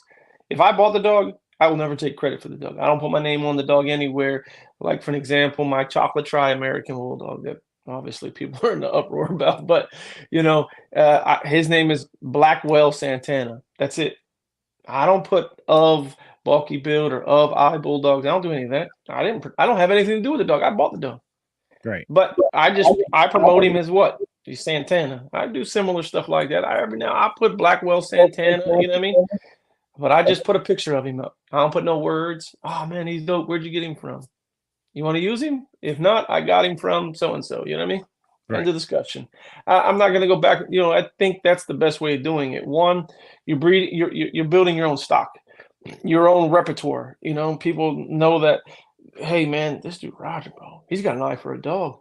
He's got this dog. He's got that dog. He's got this dog. Same thing for Sam. They do the same thing. That's why Sam is, in the short 8 or 9 years he's been doing it, he has an eye for a dog. And no one can take that away from him because of the dogs that he's made over the last 8 years. Right. And that's where you want to be. Now it's not, oh, he's a Grimm son or he's a Golden Child son. It's like, Sam made it. That thing's going to be nice. Yeah. And that's where you want to be at. And there's people that come to me and they think that I produced 7, and they'll say something like that. And I immediately correct them. And like, no, I did not. Like, I purchased 7. I wasn't the one that produced him. So you always give credit where credit's due. Someone said, so is it better not to say the parents when I post? And I guess that's kind of I think that's our philosophy, right? Obviously. It's a double-edged sword. It's not that I'm trying to steal the credit away from that. It's not like I'm trying to steal. We'll just say that we know that 7 is a 0 son. I'm not trying to steal any shine from 0 producing 7. That's not what I'm trying to do. What I'm trying to do is get 7 to be his own man in a big old thing. You know what I mean? Right. And it's not to be ugly. You know what I mean? It's just I want 7 because I own 7. He's my stock, not necessarily breeding stock, but he's my dog. So if I keep promoting 0, he's going to get on stud fees, and I'm not going to get anything for 7. I'm not trying to lie to you, because when you get the paperwork, it's going to say he was a 0 son. Yeah. So, and at the end of the day, whoever your dog's off of, let's say we won't use. Say I've got a dog off of Wilcox, right? And the puppy grows up and he's badass, and I'm promoting him all over the internet, right? I'm not going around saying, well, it's a cowboy son, right? But at the end of the day, if Wilcox wanted to take credit for that, he'd post it himself. You know what I mean? He would post. Yeah, he can take your picture and he can say produced here. Exactly. Because I can promise you, we've all seen it. Hey, produced by us. They're damn sure gonna steal your picture. So and that's double the credit. Promote people's litters. Like I don't see a lot of stud owners do that for some reason, but I'm constantly, when people have a litter, I'm like, send me the damn pictures. I will post them. I will send people your way. Like primarily, I feel like my job as a stud owner. You know, I do have puppies, but I don't like. There's a lot more people having puppies off my dogs than I'm having puppies myself. Gotcha. But it still looks good to my stud, because then you get to see samples of their productions constantly. You know, you're always seeing puppies getting posted because these are productions off of my studs. Yeah. So I just got a text message. I guess we ruffled some feathers, buddy. When your dog starts winning, they will come out of the father's shadow. Well, this is true too. Yeah, it will. That was the other thing. It was like, when, I don't know how to say that without being offensive, but sometimes it can be beneficial for you to constantly harp on who the dog's off of, right? Because maybe the dog he's off of is a better dog than he is, right? So you can say, hey, the stud in my boy is $20,000 stud fee, and I have his son and he's 5,000, right? So there's a promotable item, because maybe you can't afford to lock that dog in at 20,000, but this is his son and he's only 5,000, so it makes him a little more affordable, maybe. I'm in the wrong breed. Y'all getting $20,000 stud fees. Damn. Shit. What does it say? As a stud owner, I post all of my clients' litters. Okay. That they use my stud. Help me and them both out. Exactly. Precisely. That's my thought on the situation too. No, and I think the intro of the show says, like, if you're easily offended, this show isn't for you. And typically we don't offend people, but every once in a while we'll get a guest on here. It'll ruffle a feather or two. That's fine. No big deal. It is what it is. So what's your plans for the future? What do you got going? Obviously, you come to nationals this year. You bring an outstanding dog. I mean, just blew me away. So what's your plans to move to elevate that next level? Like, what are you doing? This year I'm kind of taking it easy. I'm actually going to go back to work to finish. I have like 16 federal years of service, so I'm going to go finish off the last 4 years, just so I can be done and get a retirement check for the rest of my life. So I'm going to take a back seat for a little bit. Bodie, the dog, the grand champion that I won the grand champion class with at nationals, he's being shown this year. I'll probably show up to nationals with maybe 1 or 2 dogs, but it's not, I never intend to win. I didn't intend to win with Rocky. When I come to nationals, I bring a dog that's a good candidate, and I also bring a wild card. That wild card is to show. It's basically to show, like a dog like 7, just walk in the door to show how far we can push the needle. Right. Not necessarily saying he's a perfect dog. I'm not saying that. I'm just showing you what is possible. And, I'll probably bring a dog just to show what's possible. Again, that's all. Not, I'm going to show him, and just because the rules say that I have to show him because he's in the building. That's the only reason he's in the show ring, to be truthfully honest. You know what I mean? But I'm just going to bring a dog like I do every year, just to push the needle. Like, hey, guys, look, he might not be perfect, but we're really far apart between me and you. You know what I mean? Yeah, exactly. Yeah, exactly. Give people a target to shoot for. Yeah, even myself, like, damn, they're expecting me. I do it to keep me honest as well, because if I bring a dog like this and then I bring a dog that's like half that dog, they're like, what the fuck up with this guy? What happened, Chris? Right. It makes you keep, keeping you honest is what I tell myself. Like, I got to keep pushing. I can't slack off. Exactly. If you brought a dog to the show and you thought it was good, but you didn't get that wow that you got from the last one. That would be a reality check to you that maybe you didn't hit the mark you thought you were going to. Yeah, that's what it is for me. I brought Mac one year, then I brought Rocky this year, and people were like, what the fuck, Chris? Like, damn, how can, you know what I mean? And that's what when I walk in the door with the dog, that's what I want. I don't want to hear, oh, he's perfect. That's not what I brought this dog for. But I want to see that, oh, shit, yo, look. That's all I'm there for. If I did that again next year, I'm happy. Do I know he's not a show dog? Fuck yeah. I'll even tell you his fault before we walk in the door. You know what I mean?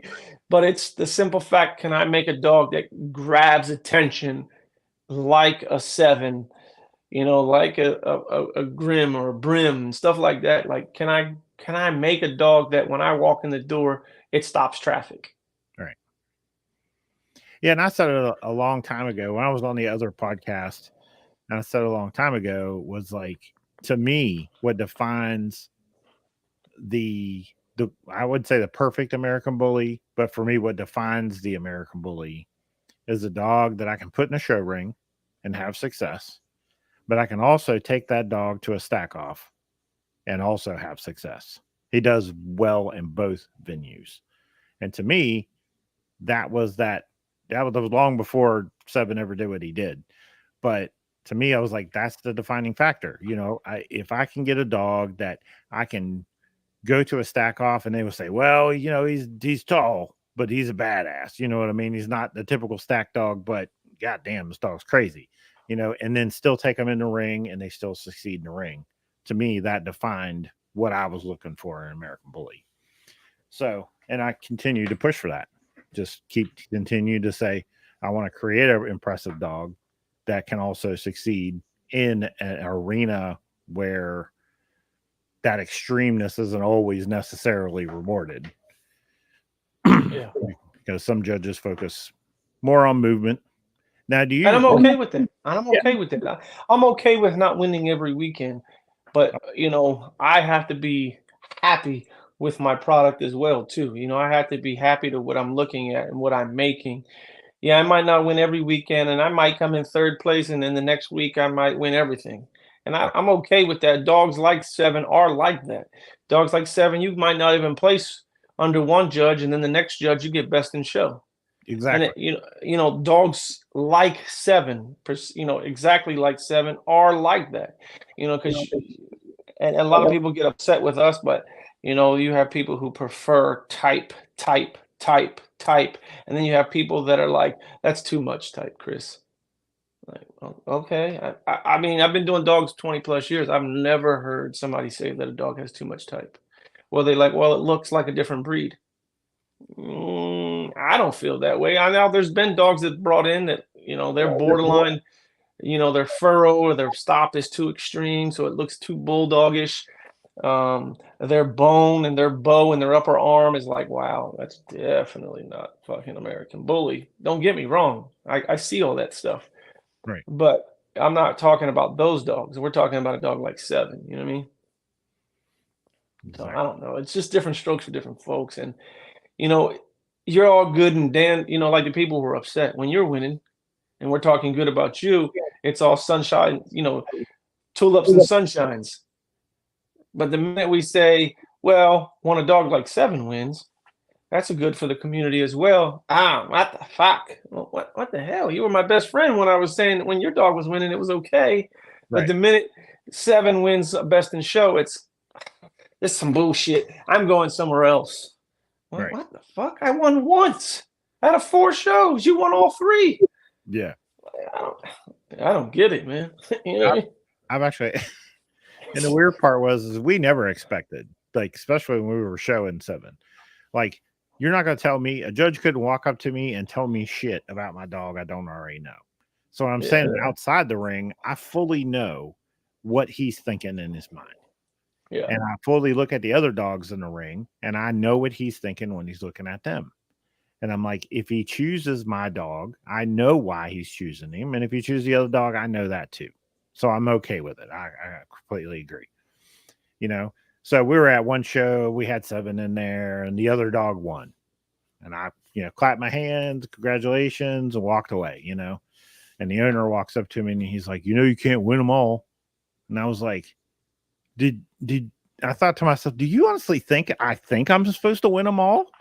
Like, are you? Why did he feel the need to say it? You won? Yeah, I'm like, you won. You don't have to tell me. Like, Yeah. This is like anything else. Congratulations, you won. I, clap my hands for you and walk away. Like it doesn't matter. Like it's not like it's basketball or football. It's not like, all right, the one with the highest points wins. No. It's not how it works. It's a subjective thing, though. It is what it is. It's subjective. And again, some people will look at 7 and say, no, he's just way too far. Just way too far. I can't condone that. He's too far. And as someone like me, I'm like, I see the value in this animal. And I think if you eradicate dogs like him from a breeding program or from the consumer's eye or from people's eye, eventually you're going to end up with dogs that are, more terrier style, because it's all about movement and show and prettiness. And then now 10 years from now, we're just going to have watered down dogs even more. And that's not we're trying to move the needle this way up, and they're not trying to move the needle backwards. And I get what they're saying. They're saying stuff like Zero, Blue, and Hangman. They are where we want to be, and it's like, okay, I can see that. I can see there's some consistencies there. You know what I mean? Yeah. And I can see where there's consistencies here and there, but you can't be mad at me for trying to bring a 7 out as well, because I'm trying to push the needle a little bit further. I'm trying to redline that son bitch, brother. Yeah. So, know what I mean? If I redline, okay, well, just tell me, hey, man, listen, you're about to blow your engine, buddy. Yeah, a little too far. But I always, and I kind of blew a couple of people's mind when I said that. I was like, when I'm doing a breeding, I'm not looking at the puppies that are born and saying, this is a dog for next year, for the next year's show ring. What I'm doing is I'm breeding a dog, and I want to breed something that's going to be that dog in 5 years, 5 years from now. I'm shooting for the American Bully of 5 years from now. If people honestly think that they're going to continue to breed dogs, and in 5 years from now, the dogs in the ring right now are what the dogs are going to look like 5 years from now in the ring, they're crazy. That's not. I totally agree. You have to stay in front of the power curve. Mm-hmm. In anything, in cars, in computers, in dogs, you have to stay in front of, not necessarily the fads. That's not what I'm saying. You know what I mean? Painting the car blue and painting it fucking Merle. That's a fad. But as far as the American bully, being bully the key word, you have to keep the bully needle moving forward. You know what I mean? And I agree that you're supposed to keep, your appendages right along with it. Obviously we can't go super short in the upper arm and looking like a dwarf in the front or stuff like that. I get all that, guys. Like, I understand that, but sometimes you have to push and then water down, push and then water down. It's like I try to tell people, it's hard to turn a pocket into an XL, but it's pretty easy to turn an XL into a pocket. Now, I had someone, I won't say their name just because the internet would tear them apart if I said that they said this, but, I was talking to them about, the situation about, a lot of American bullies having a short upper arm, and, their response was they all have it.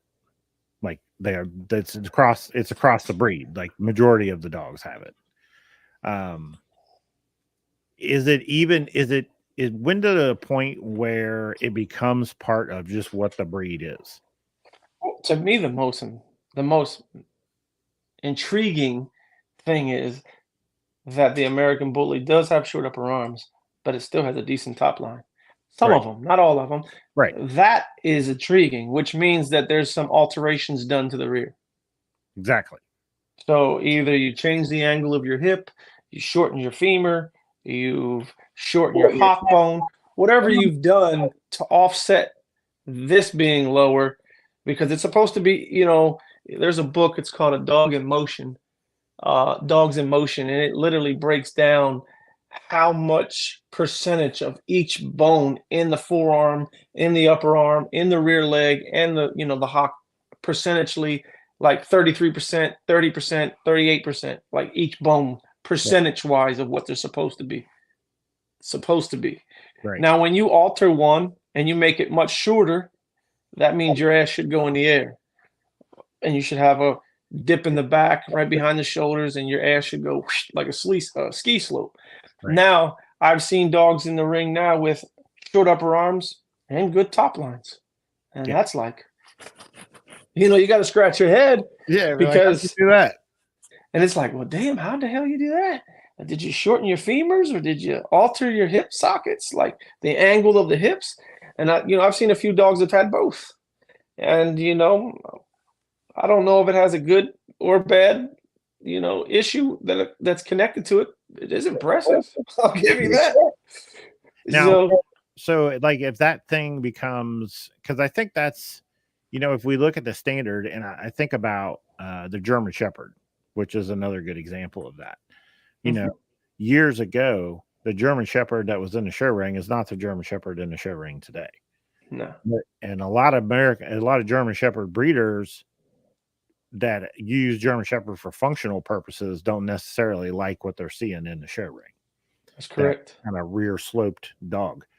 But at some point, that would have been considered by any German Shepherd breeder to be a fault. They would be like, I don't know what that is. We don't want it. Like, that's bad. But somehow it made its way into normalizing and becoming part of the standard. The AKC didn't say, hey, German Shepherds are all supposed to be like this, just out of the blue. Like, for some reason, AKC accepted it. And I think that's what a lot of people don't, like, they really don't think about is, yes, the ABKC has a standard for the American Bully. But as the American Bully evolves, so does what is acceptable for the breed to make it fit the picture of what the American Bully is. Yeah. So that's evolution. And that's what people don't understand. It's a new breed, so it's going to evolve over time. And everybody knows what the word evolution means. So, 20 years ago, I was around 20 years ago, and I seen Cairo, I seen Paddington, I seen Little Row, and the dogs then versus 7, a 0, Hangman. They're not the same dogs. Right. I mean, we got much more bone. They're thicker, more muscle. I mean, way bigger dogs for the most part. Now, so if you take 0 back, let's say you took a 0 and you took him back to those days and you showed him to those guys, what do you think their opinion would have been of him? Oh, they would have called him. I can't. I mean, you want me to be honest with you? Yeah. I mean, they'd be like, oh, man, that fucking dog is a mutt. He's mixed. He's this, he's that. That's what they would have said. Yeah. And I'm not saying that's what he is. That's not what I'm implying. But that's what they would have said, because he would be so far beyond them. Right. And it's like, there's no way you made that with 2 fucking gaff dogs. That's what they would have said back then. Like, there's no way. I know Pam personally. There's no way you took fucking limited edition. Well, they called him Eddie. There's no way you took an Eddie daughter and bred it to Simba and you made that. There's no fucking, you know what I mean? Right. And it's like, well, you did this and you did that. And there goes all the accusations and the mudslinging, because instead of saying, well, shit, I like this, but I do like what he has to offer. Let me use him once, add a little bit. I might say he's a little too much, but I can tweak it to get where I want to be. And I think that's the biggest downfall in dog breeding. And it's not that we sling the mud. It's that we just don't see the value in a dog like that. You know what I mean? Yeah. There's value in dogs. For an example, we'll just take, I'm sorry, Devin, Bowser. There's value in a dog like Bowser. His structure is dead on the fucking money. Right. You know what I'm saying? But if you compare a Bowser to like a 0, there's no comparison. There's just no comparison. But as far as structure, he's damn near flawless. So there's value there. You know what I mean? You have to understand what every dog's value is. Not all dogs' values are the same. You know, dog like 7, his mass, his rib cage, that's invaluable. And you have a dog, like I said, like Bowser, his structure is, you know, it's there. It's beautiful. It's going to be, if you're just after pure structure, it's going to be hard to beat fucking Bowser just because of just sheer structure. You know what I mean? All the angles add up to where they're supposed to be. You know, but he will never have the mass that 7 has. You know what I mean? Right. And he'll never produce the mass that 7 has. But it's like, okay, if you can combine these two and get better mass and better structure at the same time, why can't we do that? That's true. You know, but and that's not a shot at either dog. I'm just being honest. You know what I mean? Right. This is how my mind works. You know, this is how my mind works when it comes to breeding dogs. It's like, all right, Rocky's cool, but how can I make 5 of him first before I try to make him perfect? Let me make sure I can make him again. You know what I mean? Yeah, exactly. Yeah. So, and the reason I mentioned that thing about taking 0 back in time is because I've interviewed a lot of people between this podcast and the previous podcast, and we talk about the past and we talk about how things changed, and when the early days when these guys had American bullies were going to UKC shows and basically being told they're not welcome anymore because their dogs don't fit, you know, the picture. You know, and that kind of burst the American bully right there, was that kind of rejection of that dog, right? And then the next progression of the breed, and then you had people like the next progression was like, okay, some bulldog got put in there. Now the headpiece has changed, and you know, the muzzle length has changed. And then again, there's the fight. The previous generation is now trying to tear down the newer generation, you know, and we see that happen over and over and over through the evolution of the breed, and it's just not going to quit. Then when you make a dog that's the next evolution of the breed, the previous version, they're going to hate you. Well, here's the thing I try to get people to understand, and I am at fault this as well. Look at us right now. I'm on an iPhone with earbuds in my ear. 25 years ago, we didn't have either one of these fuckers. Right. So we do know how to evolve when it benefits us. Mm-hmm. Sometimes we get stuck. We're our own worst enemies. You know, you have a dog that's a beautiful animal, but he's a beautiful animal for his day and era when he was born 9 years ago. And you're stuck in that era. Mm-hmm. And now we're in a breed that is evolving and pushing the needle. We're not talking about, you know, Doberman pinchers where every freaking one looks the exact same. You can't tell the difference between a boy and a girl in the litter. Right. We're in it where a composite breed, or we're in it where a breed we're still constantly pushing. So you have to understand that the dog, we'll just take Cairo versus 0. There's no comparison. No fucking comparison. But Cairo, 25 years ago, he was the second coming to Jesus. Right. Now, if you put him right next to 0, you'll be like, oh, he's cute. Right. You know what I mean? I mean, it's not nothing personal. It's not bad. That means as the breed has progressed, we've gotten better. We've gotten thicker. We've got more bone. And that's what their ideal was to do. Yeah. Because what I discovered in like getting into these debates with people, what I realized is a lot of these people had been breeding for 7, 8, 9, 10 years. And their idea of the success of their program was their consistency. They were consistently producing dogs that looked like the previous generation, and that was their pride. I'm consistent. This dog looks like this dog looks like this dog, and that works in Doberman pinchers. Right. And I know that this is what's going to get me crucified right here. This comment right here, that works in Doberman pinchers. That works in German Shepherds. But it does not work in composite breeds. It doesn't work in an evolving breed. It works because, again, 10 years ago, who won nationals 10 years ago? We'll just take, I'm sorry, Errol. We'll just take Rockstar. Rockstar won nationals. I don't know. That shit was like 10 years ago now, I think. Maybe a little bit older. And you put him right next to Blue. There's no comparison. I'm sorry, Earl. You're my man. I love you to death, but there's no comparison. You know what I'm saying? That you just can't compare them to dogs. Right. And you don't see people saying, that's a piece of shit. You know, no, you have to evolve. You have to keep moving the needle. And I get that same comment.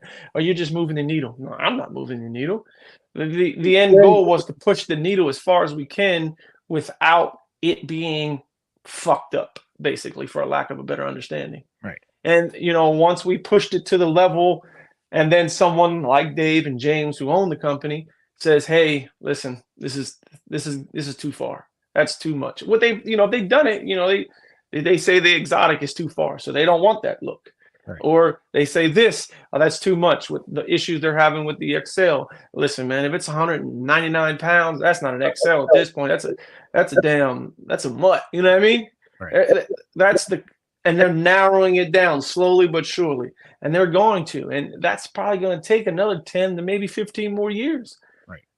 You know, and people, they have to understand that if what is beautiful today is beautiful today, but 15 years from now, will it still be as beautiful it is today? Probably not. I can't answer that because I can't see into the future. But if history repeats itself, I'll tell you no. Right. Yeah, the dog continues to progress. And I think for newer breeders, I would say take pride in your progression. Like, I get consistency, but understand that right now is not necessarily the time to say, hey, I've had 15 generations, they all look the same. Is to continue to push the envelope. You know, don't let the dog completely fall apart, but keep pushing the envelope. I mean, it's just like cars. You eventually want to gain 4 horsepower, 8 horsepower, 20 horsepower, which will lead to 2 or 3 extra miles per hour. You see what I'm saying? Yep. Same thing with bodybuilders. They don't go to the gym and say, here's my same 5-pound dumbbells, bam, bam. You know, they eventually go to 15, then they go to 30, then they go to 60. You know what I mean? You have to progress. And if you think that picking up 15-pound dumbbells for the rest of your life is where you want to be, don't complain when you get left behind. Right. That's the best way to put it. You know what I mean? I fall victim to it. Like, all right, I really like this style of dog. I don't want to go any further. And if 5 years from now I'm a has-been, or my dog just ain't cutting the mustard, it's like, all right, well, I did that to myself. Yeah. You don't have anybody to blame but yourself. You know what I mean? Well, and believe it or not, here recently, it's funny because, you know, I get on Facebook and I look at people's conversations. Lots of times I don't comment on nothing, but I'll just scroll through and I'll see people's conversations or watch other people's podcasts and stuff. And I'm starting to hear people say things that when I first started would have never come out of their mouth, especially when we're talking about like the headpiece on the American Bully and the muzzle length on the American Bully. People stressing the length of the muzzle being 1/3 the total, you know, length of the head. And I'm like, that guy would have never said that 3 years ago. There's no way he would have said that. You know, so I see people within the community that are starting to change their perspective that didn't have that perspective when I started. So I think we are progressing. I still think there's a small clique of people that are still like hell bent on just trying to tear down the bigger thing that comes out, the next one that comes out.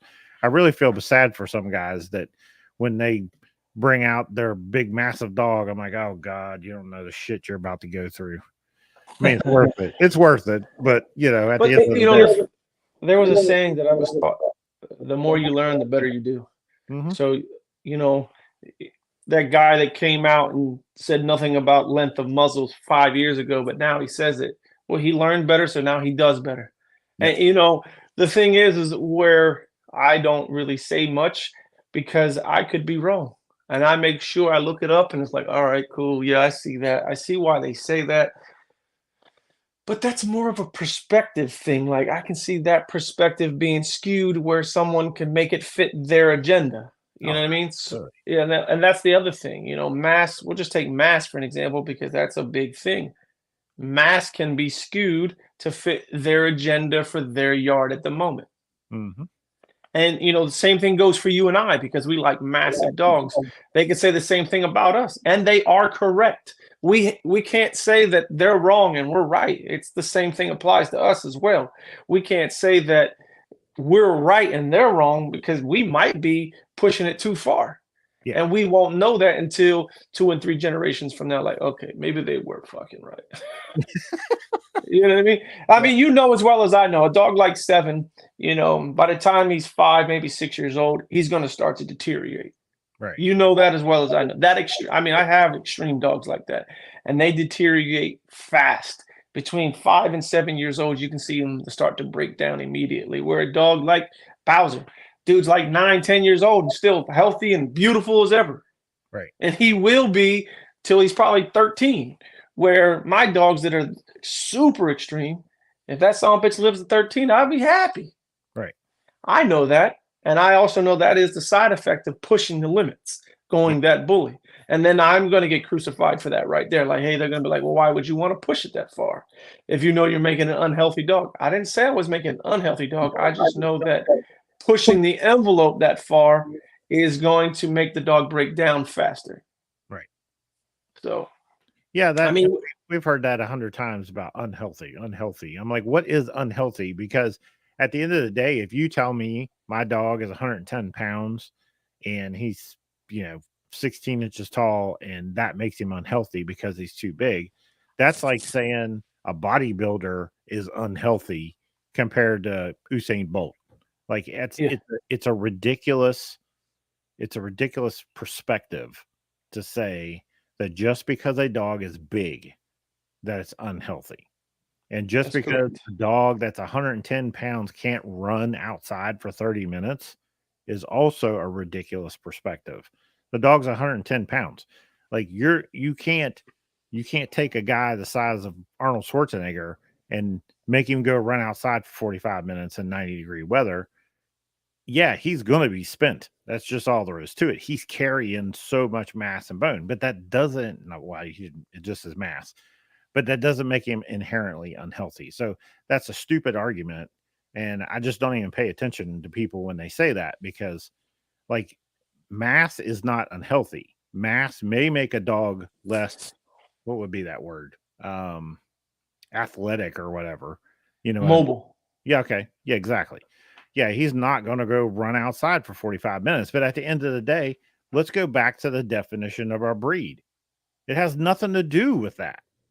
We have correct. Our dog is a companion dog. Our dog, can he run across the room and jump on the couch? Boom. That's his job right there. Like, is to be our companion. His job is not to run outside for 45 minutes. So that argument is, and I let you want to have your perspective in that manner. Go ahead, knock yourself out. But at the end of the day, the majority of the breeders define the breed. And if you're an isolated person that says this dog's unhealthy, but the majority of breeders are breeding toward it, you're not going to change anything. No. Exactly. All right, let's see here. I've had you on for 2 hours. I'm like, I got to let this guy go. He probably got shit to do. Well, let's see. That's why old schools say, look at that pit bull when it could be Hangman or 7. That's why old schools say, look at that. I don't understand that comment. Me either. I've had people say, I post one of my dogs and they're like, that's a nice bulldog. And I'm like, thanks. Like, I don't care what you say, whatever. Yeah. Well, hey, let everybody know where they can find you. Like you have your own YouTube, you have your own podcast, right? Yeah. My wife does all the social media. I don't know it all. I know she's going to cuss me out for doing that, but I know if you type in www.chrisandgina.com, you can go to all our other platforms. Okay. So everything's available there. Awesome. Yeah. Awesome. All right, brother. Well, I'm going to let you go. I appreciate you coming on. There's probably a million other questions I could have asked you, because I know you guys are a wealth of not only your knowledge about the breed, but about breeding and everything else. So we may reach out to you again sometime and see if you want to come on. No worries. We'll get on another subject for sure. All righty then. All right, brother. Good talking to you. You have a good night. All right, buddy. Bye. All right, bye. All right, guys, I appreciate you tuning in. If you would give us a like and a share, and if you do podcasts, hit us up on your podcast platform, your favorite podcast platform. We're on all of them. We're on Spotify, YouTube. If you're not watching on YouTube, jump over to YouTube and give us a subscribe and a like. We'd appreciate it. All right, guys, we'll see you next time.